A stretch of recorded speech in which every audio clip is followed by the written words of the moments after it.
ए बादी सबा अजब खबर का ए बादी सबा अजब खबर का چې مړ شو استاز او سای ورکا مخپټ په کپن زیدن او خارا پرسان می وکای درب د پا پیدا که عبدالله و په قدیم زمانه کې پیدا که عبدالله و په قدیم زمانه کې شاهانو به د ځان د پاره نوم لره ساته رئیس الشعراء لبید افغان حضرت مولانا عبدالله استاد په نوخار کې په 12 جنوري کال 1900 کې د حضرت مولانا صبغت الله مرحوم کرا پیدا شو.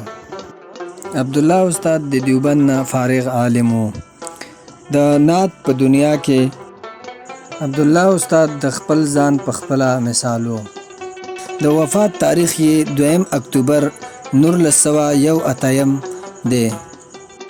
په پښتو ژبه کې د دوی نعت ډیر مشهور دی او د مینې او عقیدت په توګه باندې عالمان او عوام وایي.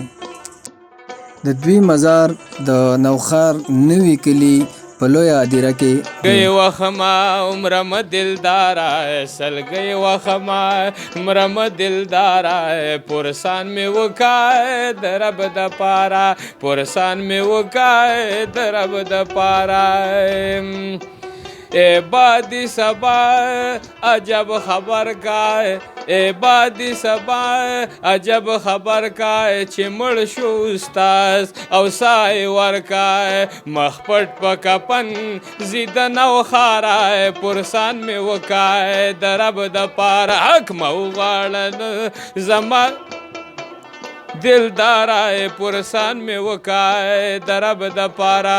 ګرانو کتونکو د محترم استاز د عالم فاضل رئیس الشعراء د عبدالله استاز په مزار کې زمونږ سره یو ګران مشر چې د هغوی سره لیده کاته هم شوي دي.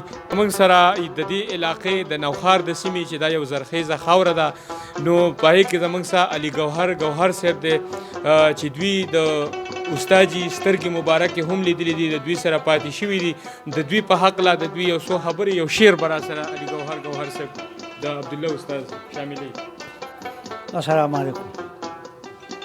عبدالله استاد خو یو داسې نور چې هغه په ټوله دنیا ځلېدلی دی او اوس هم تاسو یقین وکئ چې د هر ملک نه د هر ځای نه د هغه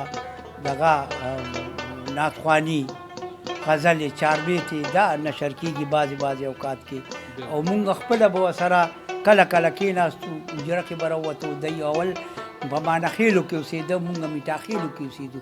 اوس راغلي او مونږ دلته نوي کلي کې اوسو او دیم را سره جوخت دی.